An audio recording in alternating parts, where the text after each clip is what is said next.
very much, and good evening to you. We come to a very important question, and I think it's a good way for us to begin this conference on this weekend. And the question is the New Testament reliable? That's been a question. Bart Ehrman, a skeptic, has written books for the last 10 years making the case that it's not. Of course, these books are all targeting the popular audience. They don't target scholars. Scholars see through all of this stuff. But it's a fair question anyway. Why shouldn't somebody ask that question? Is the Book of Mormon reliable? Is the Quran reliable? Is secular history of one sort or another, is it reliable? That's fair.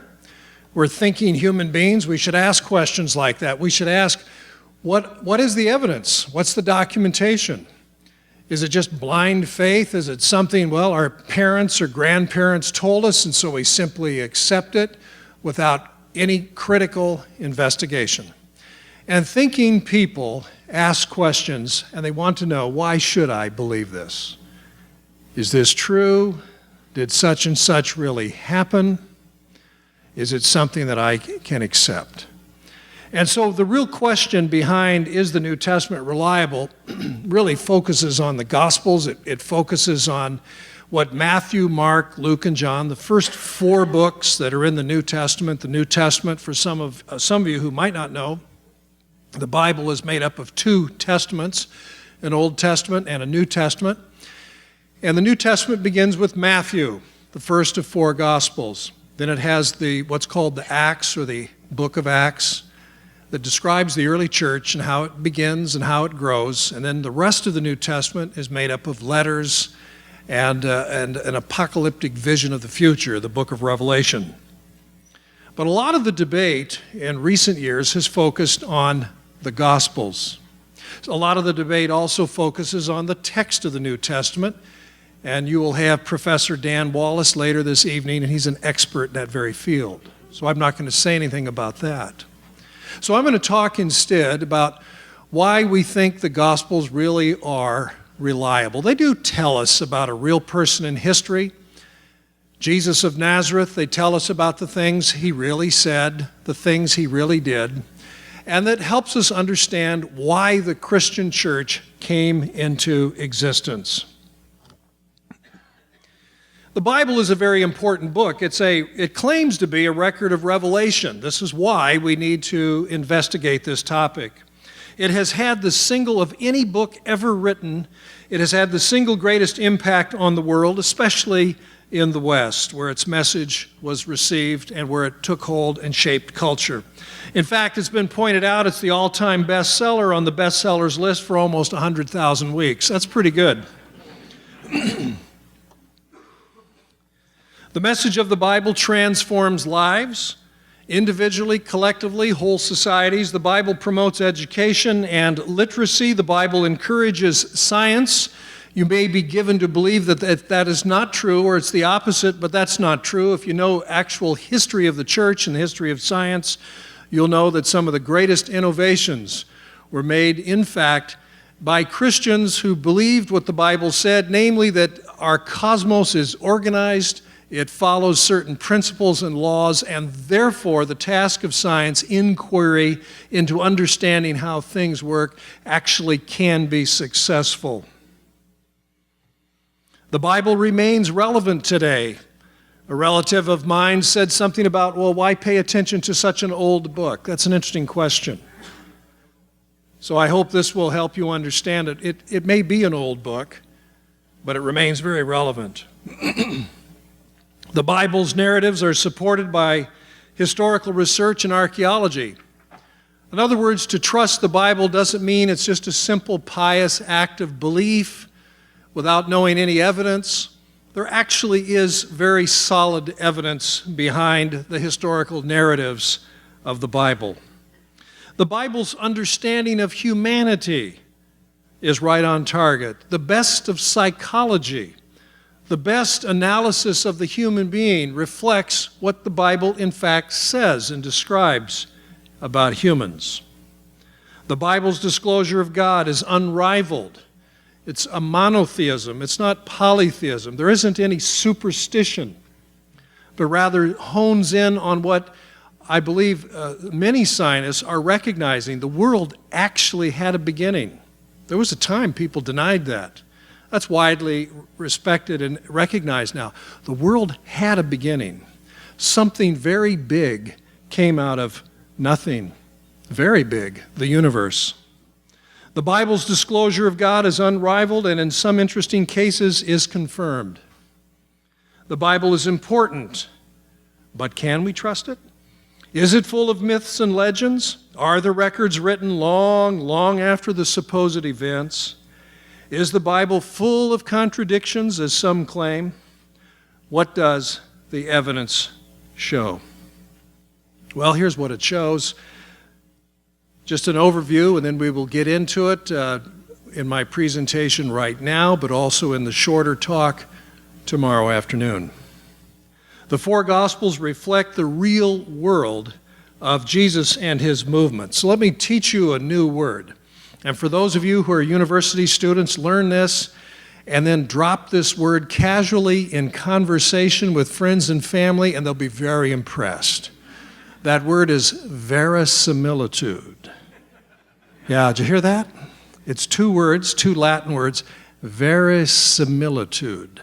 That means it resembles or it's like the truth. Verisimilitude, of course, is the very first thing a historian looks for when a new document comes to light that purports to shed light on history. Does it exhibit verisimilitude? Great word.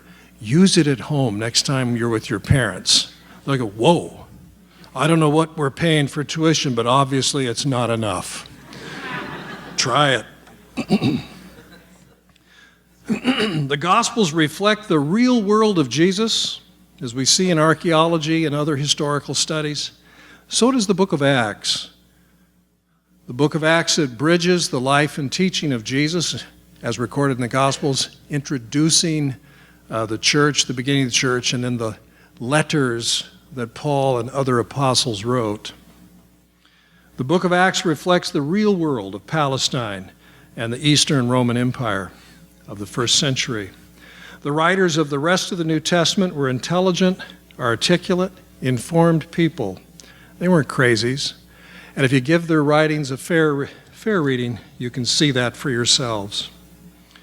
All archaeologists of the land of Israel in late antiquity make use of the New Testament, Gospels, and Acts. I find that very interesting. I know personally several Jewish archaeologists. They are not Christians. They have no theological commitment to the New Testament or to Jesus of Nazareth. Typically, though, a Jewish archaeologist who works in this field has respect for Jesus and trusts the Gospels. It's very interesting to see that. They know where to look, where to dig, and what it is when they find it and dig it up, thanks to the Gospels. I've never met an archaeologist interested in first century Jewish Palestine who ignored the Gospels. That would be considered very strange.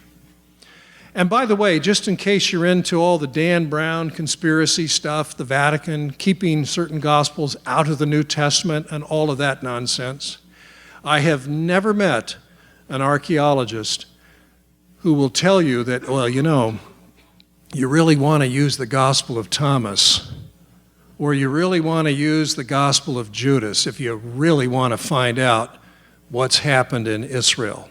If you really want your archaeology to move forward and be successful, you really want to use one of the Gnostic Gospels. There isn't an archaeologist alive who says this. They always make use of Matthew, Mark, Luke, John, and the book of Acts because of that word you see on the screen right there, because of verisimilitude. I see a few of you writing that down. That's good. Write it down, memorize it, learn how to spell it, and people will think you're really smart. That is, these New Testament writings speak of real people, real places, and real events. Fairy tales don't. They don't speak. They always say something like about there was this prince and he was handsome, and there was this beautiful princess and they lived in a faraway land. That's a fairy tale. That's not what the Gospels are. They talk about real places. You can actually go find them. You can dig them up. There they are. The Gospels supply historians with information. Historians who perhaps are Jewish and wanting to know what Herod the Great was up to, or one of his surviving sons, a tetrarch in Galilee or somewhere. The Gospels provide information. Real people, real places, and real events. Thanks to these writings, archaeologists know where to dig, and they know the significance of what it is they unearth. Let's begin then with a very basic question. There's a group of people out there called mythicists for short, and some of them, this fellow Peter Freak, Richard Carrier, Robert Price, and of course we don't want to leave out our own Canadian mythicist, Tom Harper, a popular writer. And so this view is that there really never was a Jesus of history. Somehow somebody just made it up and it really caught on. Tens of thousands of people came to believe that there was this person named Jesus, and he was from an imaginary town called Nazareth. Of course, there's no Nazareth either. And so it goes. So let's address this basic question. All norms of historical inquiry and use of evidence are thrown out. Now, they would say, well, no, that's not what we're doing. We're just very critical. No, they're not critical. I would argue against that. They're skeptical. And perhaps this is something else that you should know. There's a difference between skepticism and criticism. Criticism means you're open-minded and you're looking at the evidence. You're questing after the truth. It's a fair evaluation. And in fact, that's what the word criticism or criterion, that's what it means. It's from a Greek word. It means to judge or to evaluate with the purpose of finding the truth. Skepticism means you just simply doubt something. So your skepticism might in fact reflect the outcome of critical research, or it might be very uncritical where no investigation has been made at all. You're just skeptical. So expressing skepticism doesn't mean you have evaluated the evidence and have come anywhere close to the truth. The norms of historical inquiry and use of evidence are simply thrown out by the mythicists. Another way of putting it is that the bar is raised so high that there is no evidence possible that would ever be convincing. Everything could be faked, everything could be explained away, everything could be somehow mixed up, and so forth. A recent book that came out just days ago, it was announced and created a media stir. It's by Canada's Simca Jakubowicz. Remember, he had his program, The Naked Archaeologist. He exasperated those of us in biblical studies and biblical archaeology because he kept cooking up these new theories that were very, very improbable. Now he claims that he has found a long-lost gospel that proves that Jesus was married to Mary Magdalene. How many of you have heard of that? It's just in the last few days. Oh, okay. It looks like about a quarter of the hands went up. And of course, if you read the fine print, even if you don't know anything about the subject, you'll begin to get suspicious. Because he will admit that this writing, which is from the 5th or 6th century, that's pretty late. This is not a 1st century writing. So in other words, 400 or 500 years later than the 1st century New Testament biographies, the Gospels, there isn't anyone named Jesus in this writing. There isn't anyone named Mary. We hear about a man named Joseph and a woman named Asenath. But Simca assures us that it's really a cipher or an allegory in reference to Jesus and Mary. Really? And he goes on to say, yes, and Joseph has a near-death experience. Ooh, could that be a veiled reference to the crucifixion and resurrection? And on it goes. Actually, it's a well-known work that we've known about for hundreds of years. It's called The History of Joseph and Asenath. Who's Joseph? We all know him from the Bible in Genesis. He's one of the 12 sons of the patriarch Jacob. And who's Asenath? Well, that's the woman he marries. It's the daughter of an Egyptian high priest. So all it is a fictional story we think was composed in the 1st century or so to help explain how it was a pious Jew named Joseph would marry a pagan woman, the daughter of a high priest, no less. And so the story makes it clear to us, and it's fun to read. It's a romance, it's an adventure. They foil a plot to assassinate Pharaoh. It's just great. It really is, a lot of fun to read. But it's careful to show that Asenath, this beautiful, conceited till she repents, beautiful woman, converts to Judaism first, before marrying Joseph. That's the whole point of it. It's not a Christian writing. It has nothing to do with Jesus or Mary. But this is the kind of stuff that gets thrown out into the popular media. And people hear that, think, oh, I don't know what to believe. But the under message always is the same. You really can't trust the Gospels. They don't tell the truth. The Vatican is suppressing something. There's a manuscript out there somewhere that will blow the lid off. And it's always a pushing you away from the earliest and best sources. We have only 4 first-century Gospels, Matthew, Mark, Luke, and John. They are the best by far. Only they exhibit verisimilitude. Don't take my word for it. Talk to a Jewish archaeologist. Ronnie Reich, for example, Gabriel Barkai, for example, Eric Myers, to name 3 prominent ones. Oh, Shimon Gibson, with whom I work at Mount Zion in Jerusalem. These are real, live, Jewish, not Christian, Jewish archaeologists, and they refer to the New Testament Gospels all the time in doing their work. The mythicists deny much. Did you know at one time they said there was no Pontius Pilate, the Roman governor, who condemned Jesus to the cross? Many of them continue to say there's no Nazareth. And of course, they say there's no Jesus. Well, do we have evidence for any of that? We certainly do. There indeed was a Pilate. Josephus, a first-century Jewish historian, refers to Pilate, and he refers to him many times, but in one instance, he actually refers to him in putting Jesus to death. Pilate, when he heard him accused by the leading men among us, which is Josephus is talking about, when he says this, he's talking about the ruling priests, just as the Gospels say, by the way. He condemned him to the cross, and that's in his work Antiquities, Book 18. The Roman historian, writing some years later at the beginning of the 2nd century, says, the founder of this name, and he means the Christian name, the founder, Christ, had been executed in the reign of Tiberius by the procurator Pontius Pilate, the governor. And by the way, do we have proof of Pilate? Yes, we do. His name is inscribed here on this stone, found in 1961.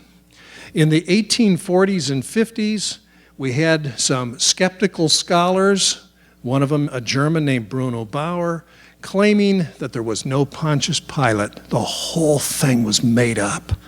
Well, here in 1961 is, you might say, concrete evidence the man actually exists. And so we have his name, Pontius Pilatus Praefectus, that is, governor of Judea. Pontius Pilate, governor of Judea. The stone is authenticated. It was found during excavation at Caesarea Maritima, which is where the Roman governors who governed over Israel, where they lived. Mythicists now concede that Pilate existed. but only because of explicit archaeological support. They had rejected the evidence of the New Testament, Josephus, and Tacitus. Now see, that's raising the bar of skepticism awfully high. You can say, well, we'll reject the New Testament because it's religiously motivated. That's a very questionable move, but whatever. But then to reject Josephus, who's no friend to the early Christian movement, and then to reject Tacitus, who is no friend either to the Jews or to the Christians, that's heavy literary evidence, all of it rejected. But finally, they have to concede there was a Pilate because of that stone. Where they want to, the mythicists will raise the bar of proof unreasonably high so that nobody could get over it. No amount of evidence. What about Nazareth itself? Mythicists continue to deny the existence of Jesus in Nazareth despite the existence of physical evidence. And there you actually see inscribed in stone is the word Nazareth. It's right there. N-Z-R-T. Nazareth, right there. It's part of a larger inscription. And so some say, oh, well, who knows what that is and who knows what it's referring to? It's just that kind of skepticism. So I just rhetorically throw out the question, did Alexander the Great exist? Did you ever wonder that? Why don't you ask yourself, raise the bar just as high with reference to Alexander the Great? I had a mythicist person from California email me about a year ago and said, I have uncovered new evidence that Jesus didn't exist. And I said, boy, does this new evidence, is it going to exclude the existence of Alexander the Great? And I ran by some of these very points, and he lost interest in pursuing the dialogue. After all, we have no writings from Alexander the Great. We have no confirmed biographies from his time, the 4th century BC. His friend Ptolemy, his supposed account may be no more than a legend to support Ptolemy's claim to the throne. In fact, there are mythical elements in the stories and legends about Alexander. Followers regarded Alexander as in some sense divine, so we clearly have some kind of religious thing going on here. Surely this is mythology. Why, statues and other images of Alexander are either quite late or of uncertain date. Accordingly, we must wonder if there really was an Alexander of history.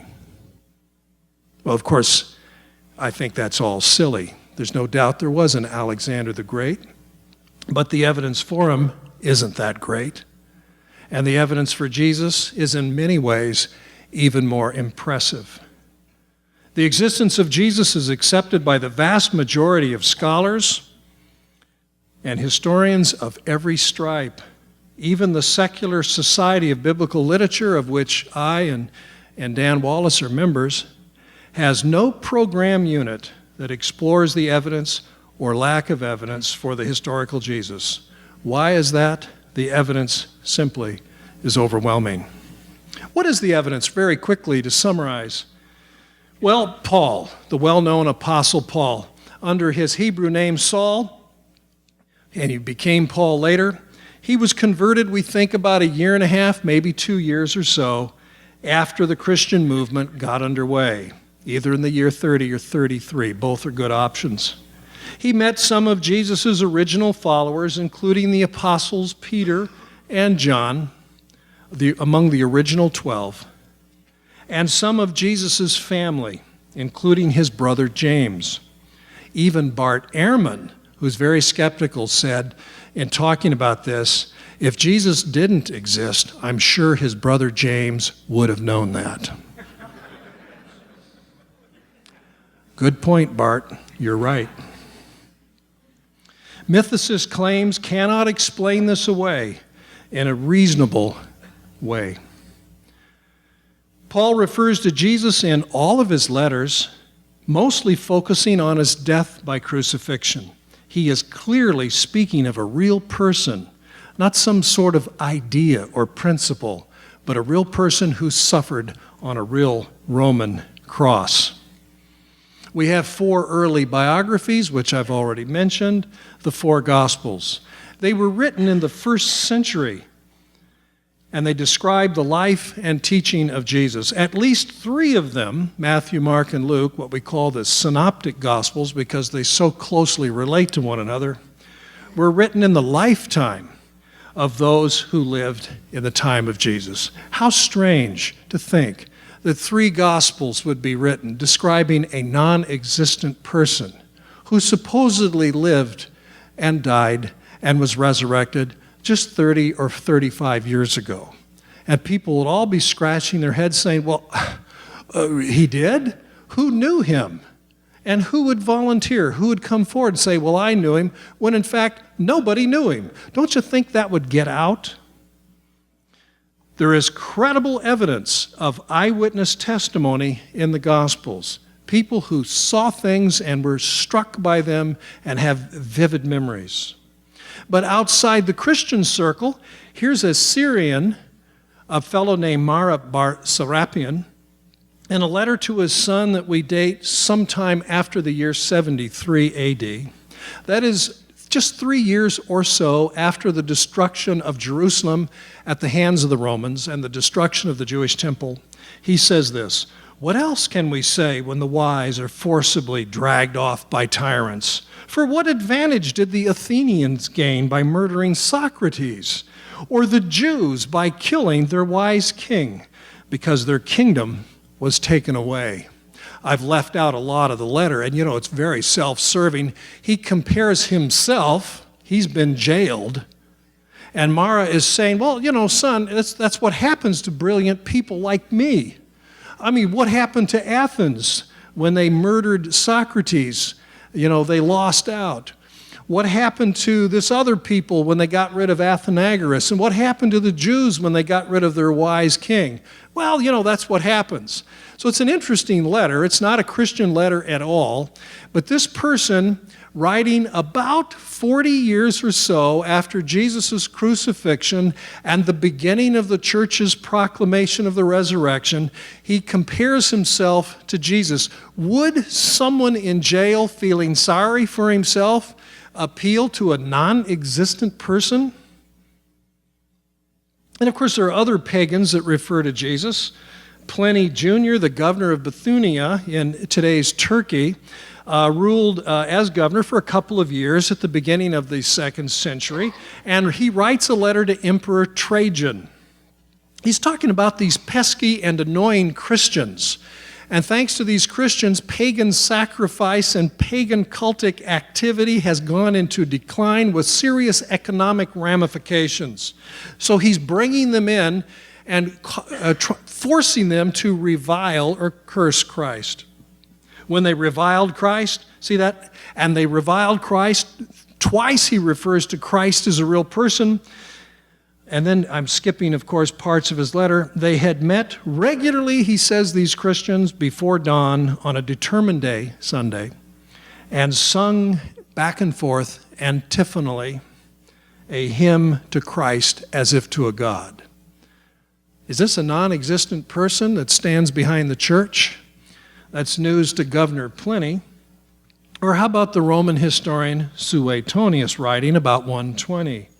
He, referring to Emperor Claudius in the year 49, expelled the Jews from Rome since they were always making disturbances because of the instigator Christus, a Latin and Greek way of spelling Christ. Christ meaning anointed, Hebrew is Mashiach, Messiah. In the year 49, think about that, a Roman emperor has expelled some Jewish people from Rome for quarreling over a non-existent person? A non-existent person in the year 49 who had been crucified just 16 years earlier? It takes centuries to develop myths and stories about non-existent people. Not a decade and a half. That's most implausible. Lucian, very unfriendly toward Christians in the middle of the 2nd century, says, "The one whom they still worship today, the man in Palestine who was crucified because he brought this new cult into the world, blah, blah, blah." That's his tractate Peregrinus, section 11. 2 sections later, he refers to Jesus again. They deny the Greek gods, those Christians, and begin worshiping that crucified sophist, an insulting way to refer to a teacher. The criticism even becomes more severe with Celsus and Porphyry at the end of the 2nd century and on into the 3rd. But what's interesting is the early critics of the Christian movement never call into question the existence of Jesus. That would have been a good point of criticism had the evidence for Jesus been zero. Why not go there? But no, they acknowledge that he existed. They just cast doubts one way or the other in trying to interpret what's told about him. So summing up, I find it inconceivable how a movement could arise in the 30s or 40s of the 1st century, a movement that is persecuted by Jewish and Roman authorities, whose founder, as it turns out, was mythical, non-existent person. Even the mythicists do not claim that the Christian movement arose centuries after the supposed activities of a mythical being. Keep in mind, they don't claim that Christianity came into existence in the 3rd or 4th century. They acknowledge it came into existence in the 1st century. How do you have a movement based on a non-existent person start just a few years after the non-existent person supposedly lived? I mean, that's staggering. Now, you could say, well, I choose to believe that anyway. Okay, take the bar and put it all the way up above this building, but then we know nothing about history at that point. That's how far your skepticism would go. It's nothing like we see in the Greco-Roman mythologies and other cultures. Like, oh yes, there was a Hercules, but he lived a long time ago. You'll never find in a Greek source somebody who says, oh yes, I believe in Hercules. In fact, he was my neighbor. That was just about 15 years ago. He lived right down the street. I remember Hercules very well.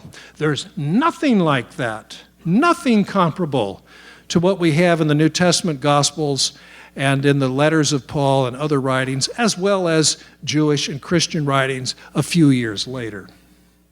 In fact, there's an anachronism in the skepticism of the mythicists. I've heard them put it this way: they wonder why more people weren't talking about Jesus in the 1st and 2nd centuries. You see, lying behind that question is the idea that the fame of Jesus that is reached, say, in the 4th century, in the time of Emperor Constantine and beyond, should have been his fame in the 1st century. But that's anachronistic. Of course, the fame isn't there at the very beginning. He isn't known outside of Palestine in these early years. So are the New Testament Gospels credible? Indeed they are. They're early. All 4 are 1st century, the century in which Jesus lived. 3 of them date to the end of the generation of the apostles and eyewitnesses, and possibly John's Gospel, the 4th one, does too. There is historical corroboration. Many events recorded in the Gospels and Acts are corroborated by other historical accounts, notably the writings of Josephus. And of course, we have a lot of archaeological and cultural verisimilitude. And in tomorrow's briefer talk, we'll quickly review some of the archaeological highlights.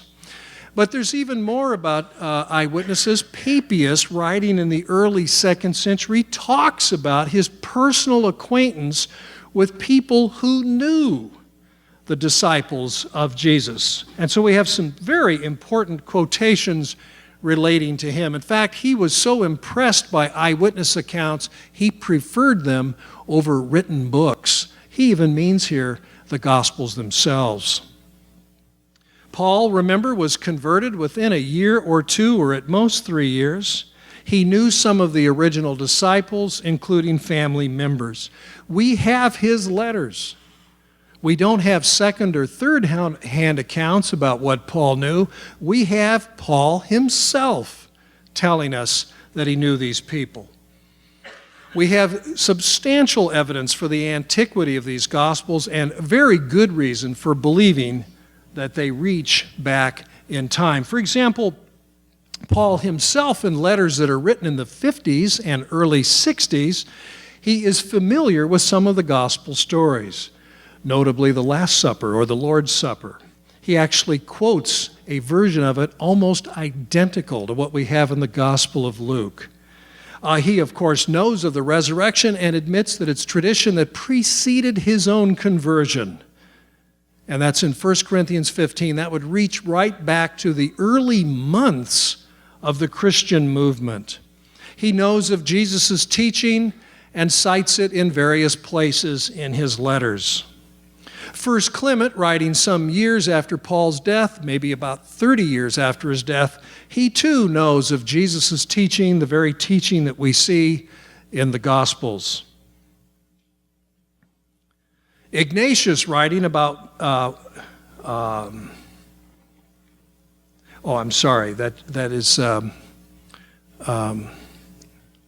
Ignatius, writing about 120, alludes to the Synoptic Gospels, especially Matthew, in several of his letters. Justin Martyr, writing a few years later, middle of the 2nd century, harmonizes Matthew, Mark, and Luke. And what's interesting, harmonization became very popular. That's where you simply blend together all the parallel accounts.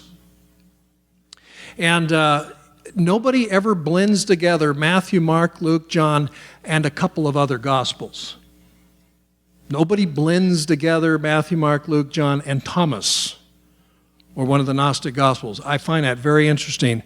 The only Gospels anybody talks about as having any authority at all, any antiquity at all, are Matthew, Mark, Luke, and John. Tatian, in the year 172, harmonizes the four, Matthew, Mark, Luke, and John. Irenaeus defends the four, writing in about 180. I think you get the picture. Dan Wallace could tell you about all the manuscripts that have been found, ancient manuscripts. It's always Matthew, Mark, Luke, and John. Maybe not in that order, but it's those four.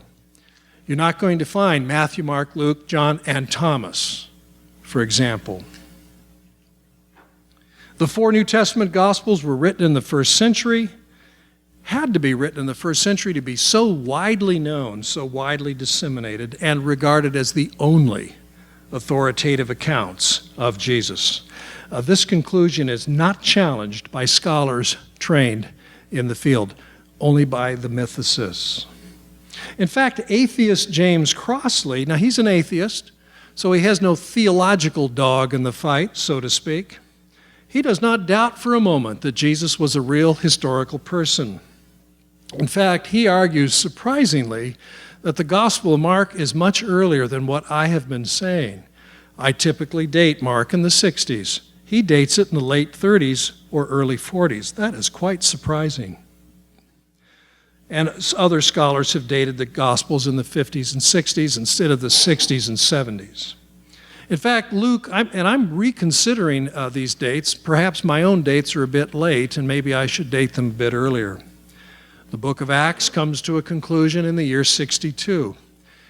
And it's amazing that the various things that follow 62, such as James' death and other things, the fire at Rome, the war that broke out in 66 when the Jewish people attempted to revolt, the death of Nero in 68, the defeat of the Jewish rebels in 70, the great celebration of victory in Rome in 71, Mount Vesuvius erupting in 79, etc., etc.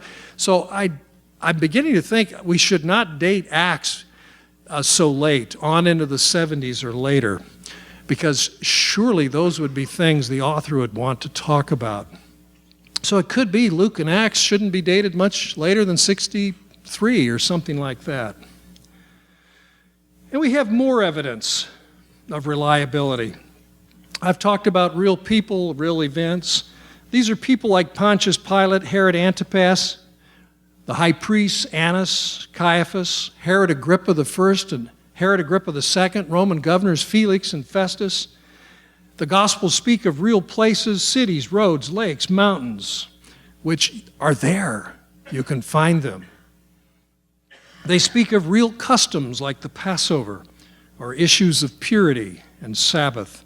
They speak of real institutions like synagogue and temple. And tomorrow's quick talk will look at a few synagogues because some skeptics have said there weren't any synagogues. And so it just piles up the evidence. In short, we have similitude everywhere, linguistic similitude. Jesus speaks Aramaic, we're told. We have 4 Greek Gospels. Sure enough, in the Greek text, we have evidence of the underlying Aramaic. So these are the kinds of things that tell me, you know what? This is for real. And I'm going to save us 10 or 12 minutes for Q&A.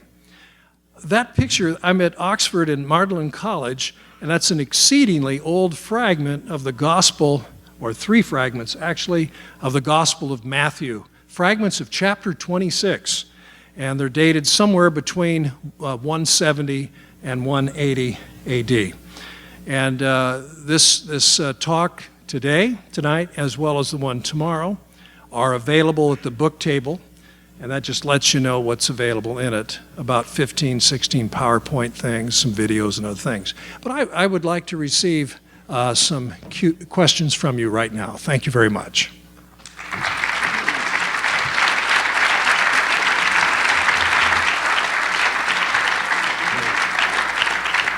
Thank you very much, Dr. Evans. And just to let you know, so you can text your questions to 613-769-3576 or tweet at hashtag delve14. First question we have is, and in fact, I think in your comments there, you may be taking this on in your Delve session tomorrow, but the question is, what is your take on the book Zealot by Reza Aslan? Among other things, it claims Nazareth had no synagogue, making portions of the New Testament incorrect. I have read Reza Aslan's book. I've reviewed it, in fact, briefly in Christianity Today. And there's a book underway that I'm co-authoring with another chap named Jim Beverly, who's at Tyndale College and Seminary right here in the province of Ontario. And there are a number of problems with the book. Reza Aslan does not have a doctorate in the field. That's part of the problem. And so the qualifications are issues. What it is, at the end of the day, it's just picking and choosing among various scholarly opinions and creating, in effect, a Frankenstein monster. So picking some things that aren't so bad, some things that are way off, some things that are very eccentric, and then putting them together. But even taking the book on its own terms. And other critics and reviewers have pointed this out. On the one hand, Jesus is a zealot, to be lumped in with other zealots who kill people. But on the other hand, Jesus is a bit of a pacifist and is a nice guy, and is somebody that it's okay to follow. And so there's a very strange inconsistency. But I do want to set the record straight on one point. You probably heard on Fox News, there was a review a year ago, and it created a lot of excitement. And his own Islamic orientation doesn't show through in the book. And so he says things about Jesus that in fact would contradict Islamic teaching and what the Quran says. So it's wrong to say the book is some kind of a Muslim hack job on Jesus. That would not really describe it accurately. Thanks, Dr. Evans. Next question. How are the dates of the writing of the Gospels determined? I provided a little bit of information on that in the slides, but I know I went over it quickly. If Paul is alluding to some of the same material in the Gospels, and Paul's doing that in the 50s or 60s, if First Clement, written in the 90s, is alluding to material in the Gospels, and then Papias a few years later talks about them and how they were written and who wrote them, that's pretty compelling evidence that they had to have been written in the first century. Now, there's also some internal considerations. Scholars typically try to match themes, points of interest in the gospel with current events. Now, that's a bit subjective. That can create a little bit of a problem sometimes, but often what we do is we try to relate Matthew, Mark, and Luke particularly to the destruction of Jerusalem and the temple in the year 70. And so the question is, do the Gospels reflect knowledge of that event or not? And I think Mark clearly doesn't. That's why I predate Mark prior to 70. Because Jesus in Mark warns the disciples of the trouble that's to come, and he says in reference to the temple buildings, not one stone will be left upon another, and then elaborates on that. This is Mark 13, and never once mentions fire. And yet Josephus and other eyewitnesses describe the fire. They refer to it all the time. The whole Temple Mount was just one big ball of fire. So it doesn't sound like Mark's gospel had its finishing touches put on it after 70. That's the kind of way that scholars argue, as well as how old the manuscripts are and how far back they go. We have a fragment of the Gospel of John that could date as early as 130. And that's not the original, it's a fragment of a copy.